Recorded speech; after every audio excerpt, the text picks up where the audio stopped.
छूटने की date 7 November, last date for withdrawal of candidature 9 November, date of poll 23 November, date of counting 3 December और date before which election should be completed 5 December. तो ये schedule आप सभी की जानकारी में है और हम आधिकारिक तौर पर आपको आज मीटिंग में भी शेयर कर रहे हैं।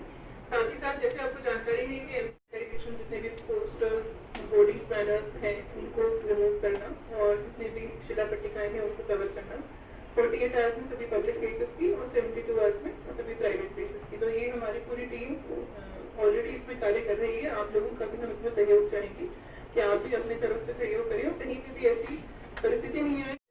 सिटीजन ऐप ही डाउनलोड करनी है क्योंकि we are not a part of authority of field sky team और इलेक्शन कमीशन लेवल पर।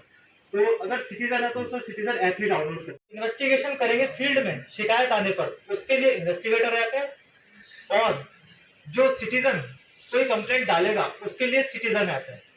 तो मैंने जैसे ऑनलाइन ऐप्स वगैरह है, कैसे नॉमिनेशन होगा, कैसे आपको कोई परमिशन देनी है, किस तरह से आपको एक्सपेंडिचर की जो डिटेल्स आपको जमा करवानी है और इसके अलावा मॉडल कोड ऑफ कंडक्ट के बारे में आपको जो बेसिक नॉलेज है वो आपको भी होना चाहिए क्योंकि इलेक्शन कमीशन के जो रूल्स हैं उसके अकॉर्डिंग आपको भी पालना करनी होगी। तो मैं सीधे इलेक्शन शेड्यूल के अनाउंसमेंट के साथ ही आदर्श आचार संहिता स्टार्ट हो चुकी है और जैसे कमीशन की गाइडलाइंस हैं, फर्स्ट 24 आवर्स में जितनी भी सरकारी ऑफिसेस हैं, सरकारी स्पेसेस हैं, इसमें से सभी पोस्टर्स, बैनर्स, होर्डिंग्स रिमूव करा दिए गए हैं। साथ ही जितनी भी शिला पट्टिकाएँ हैं उनको कवर करवा दिया गया है। 48 आवर्स में पब्लिक प्लेसेस में सिमिलरली पोस्टर्स, बैनर्स, होर्डिंग्स किसी पर्टिकुलर पॉलिटिकल पार्टी या कैंडिडेट से रिलेटेड जो हों उनको रिमूव करवा दिया गया है और जितनी भी शिला पट्टिकाएँ हैं उनको भी कवर करवा दिया गया है। 72 आवर्स में सिमिलर प्रोटोकॉल प्राइवेट प्लेसेस के लिए भी एप्लीकेबल रहेगा, जो अब करवाया जाएगा। कल 12 बजे तक इसको भी कंप्लीट करवा दिया जाएगा। MCC की उल्लंघन ना हो इसके लिए कमीशन ने सी विजिल ऐप बनाया है और इसमें अभी हमने प्रेस कॉन्फ्रेंस से पूर्व सभी हमारे जो मीडिया कर्मी हैं उनको इसका बहुत ब्रीफ डेमोन्स्ट्रेशन दिया है। सी विजिल ऐप के माध्यम से कहीं पर भी किसी भी सिटीज़न को MCC वायलेशन दिखता है तो वो उस ऐप के माध्यम से कंप्लेन कर सकते हैं। इसमें सी विजिल सिटीज़न ऐप है जिसमें वो कंप्लेन लॉन्च कर सकते हैं।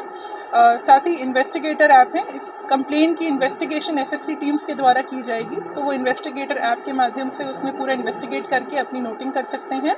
और फाइनली एक सी विजिल मॉनिटर है जो हमारे DO के लेवल पर है, डैशबोर्ड है, जहाँ पर हम उसकी पूरी रिपोर्ट देखेंगे। उन्होंने जो भी FSC टीम ने जो भी अपनी इन्वेस्टिगेशन करी है उसमें अगर वो कंप्लेन फ्रिवलस है तो वो रिजेक्ट होगी और अगर वो जेन्युइन है तो उस पर आगे कार्रवाई की जाएगी। उसकी पूरी डिटेलिंग हमारे पास डैशबोर्ड पे अवेलेबल रहेगी। हम सभी से निवेदन करेंगे कि ज़्यादा से ज़्यादा लोग सी विजिल ऐप डाउनलोड करें और उसका यूटिलाइजेशन करें। कहीं पर भी आपको ऐसी कोई भी आपत्तिजनक कार्रवाई होती हुई नज़र आए जो कि हमारे आदर्श आचार संहिता की उल्लंघन की श्रेणी में आती हो, तो आप उस पर अपनी कंप्लेंट रजिस्टर कराएं। इसमें एक 100 मिनट्स का टाइमलाइन दी गई है जिसमें उस कंप्लेंट को हमें एड्रेस करना है, उस पर कार्रवाई करनी है, तो वो हम करवाएंगे। स्वीप एक्टिविटीज़ के माध्यम से हम लोगों से आग्रह कर रहे हैं कि वो ज़्यादा से ज़्यादा लोग आगे आकर के अपना वोटिंग का राइट एक्सरसाइज करें।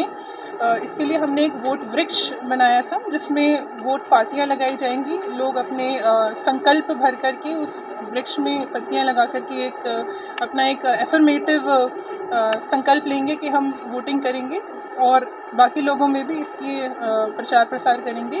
साथ ही हम एक वोट बैंड बनवा रहे हैं। जो हमारे फर्स्ट टाइम वोटर्स हैं, यूथ वोटर्स हैं, उनको वोटिंग के लिए इंकरेज करने के लिए वोट बैंड्स डिस्ट्रीब्यूट किए जाएंगे कॉलेजेस में और पब्लिक प्लेसेस में, मॉल्स में, शॉपिंग कॉम्प्लेक्सेस में। जैसे लोग इसमें it is an in thing, जो हमारे फ्रेंडशिप बैंड्स होते हैं उसी की तरह से एक वोट बैंड होगा जिसमें हमारे 5 कॉलम्स में हमारे जितने भी ऐप्स हैं जो आजकल नए बच्चे जो यूथ वोटर्स हैं यूज़ करते हैं रजिस्ट्रेशन के लिए, सी विजिल ऐप है रजिस्ट्रेशन के लिए, वोटर हेल्पलाइन ऐप है, उन सभी की जानकारी उसमें होगी।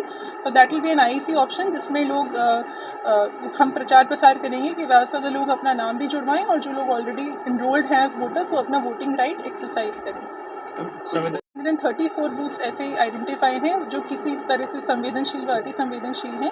इसमें कई सारे क्राइटेरियाज रहते हैं depending upon the voting percentage in past elections, या फिर उनकी जो current law and order situation है उन सबको देख करके एक विस्तृत चार्टिंग करके इन बूथ्स को आइडेंटिफाई किया गया है। और मैंने उसके सामने अधिकांश इन बूथ्स पर विजिट करके वहाँ के जो लोकल रेजिडेंट्स हैं उनसे संपर्क करके उनमें कॉन्फिडेंस बिल्डिंग मेजर्स किए हैं। और अगर हम कोई ऐसी स्पेसिफिक रीज़न आइडेंटिफाई करते हैं जिसकी वजह से कोई लोग इंटिमिडेट हो सकते हैं तो हम उनको भी एड्रेस कर रहे हैं। इंटिमिडेटर्स को बाउंड डाउन भी किया गया है। पूरी तरह से ये प्रयास किया जा रहा है कि इलेक्शन बिल्कुल फ्री, फेयर और इम्पार्शियल हो। इसमें आप सभी का हम सहयोग। 23 तारीख को पुष्कर मेला भी है। नेशनल जाब्ते के लिए कुछ अधिकारियों से रिक्वेस्ट भी करी है और इसमें हमने भी लोगों से जो जानकारी आई है उसको उच्चतम स्तर पर अग्रेषित करने का प्रयास किया। Thank you.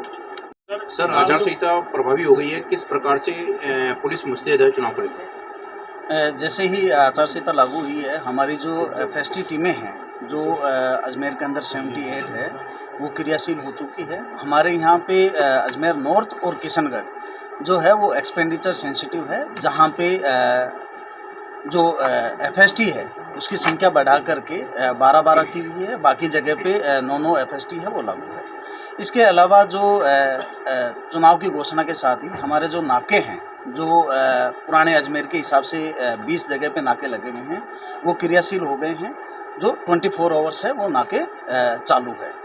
आपको मैं बता दूं कि पिछले जनवरी से लेकर के और हमने अब तक लगभग 14,900 के आसपास है जिनको 116 में पाबंद किया है और 10,800 के आसपास लोग हैं जिनको 151 के अंदर पाबंद किया है लोगों को। इसके अलावा अभी हमारी जो रेगुलर जो लॉ एंड ऑर्डर रिपोर्ट है वो जा रही है और रेगुलर तरीके से हम लोगों को जो चुनाव को प्रभावित कर सकते हैं उनको पाबंद कर रहे हैं। जो लाइसेंसी वेपन हैं उनके लिए जो एक कमेटी की मीटिंग थी वो मीटिंग हो चुकी है। जिन लोगों को वेपन जमा नहीं करवाने हैं उनको शॉर्ट लिस्टेड किया जा रहा है और इसके अलावा जो बाकी हैं उनको वेपन जमा करवाने के लिए कहा जा रहा है। अब तक अजमेर के अंदर लगभग 75% से ज़्यादा वेपन हैं वो जमा हो चुके हैं। पिछले एक साल के अंदर जो दिसंबर के बाद में अजमेर के अंदर जो लोकल स्पेशल एक्ट की कार्रवाइयाँ हैं वो काफ़ी अच्छे ढंग से हुई है। 2022 के अंदर जो हमारे लीकर की कार्रवाई थी वो 10,000 लीटर लीकर है वो हमने पकड़ा था। इस बार हमारे जो लीकर की कार्रवाई है अभी 30 सितंबर तक वो हमने 40,000 लीटर से ज़्यादा लीकर है वो पकड़ा है। इसी तरह से जो NDPS के अंदर है अफीम पिछले साल पूरे साल भर के अंदर हमारी लगभग 3 किलो के आसपास थी। जो इस साल हमारी अभी 54 किलो अफीम है वो हम पकड़ चुके हैं। आपको बता दें NDPS के अंदर जो डोडा है पिछले पूरे साल भर के अंदर हमारे पूरे जो पुराने अजमेर के हिसाब से 62 क्विंटल के आसपास डोडा है वो पिछले पूरे साल भर में पकड़ा गया था। जो आज की तारीख तक अभी तक हमने 116 क्विंटल डोडा है वो हमने पकड़ लिया है। तो हमारी पूरी टीमें जो हैं वो अभी पूरी तरह से इलेक्शन मूड में हैं और किसी भी तरह की कोई भी सूचना होती है तुरंत कार्रवाई कर रहे हैं। और जो इंटीमीडिएटर्स हैं उनकी पाबंदी की कार्रवाई है वो लगभग पूरी हो चुकी है। इसके अलावा DO मैडम के साथ में हमारी विजिट भी हो रही है, हम फ्लैग मार्च भी कर रहे हैं और लोकल लेवल पे जो तहसीलदार, SHO और डिप्टी एंड RO ये सारे जाकर के बूथ की विजिट कर रहे हैं और किसी भी तरह की कोई सूचना आती है तो तुरंत कार्रवाई कर रहे हैं। सर, चुनाव के दौरान ही त्यौहार भी आ रहे हैं, दीपावली है, पुष्कर मेला है, अन्य त्यौहार भी आ रहे हैं, तो इनमें लॉ एंड ऑर्डर कैसे बना रहे हैं, इसको लेकर कुछ पुलिस ने कुछ खास किया है? हमने क्योंकि ये पहले से ही डिसाइडेड था कि इसी त्यौहार के आसपास ही हमारा चुनाव होना है, तो हमारी पहले से ही पूरी तरीके से तैयारी थी और हमने उच्च स्तर पे जो जाब्ते की हमेशा जो बाहर से जाब्ता आता है उसकी डिमांड है वो पहले से ही अभी भेज दी है ताकि पर्याप्त मात्रा में हमें जाब्ता मिल जाएगा और हम आराम से त्यौहार और जो पुष्कर फेयर है वो भी करवा लेंगे और इलेक्शन भी करवा लेंगे। अजमेर पुलिस पूरी तरह से मुस्तैद है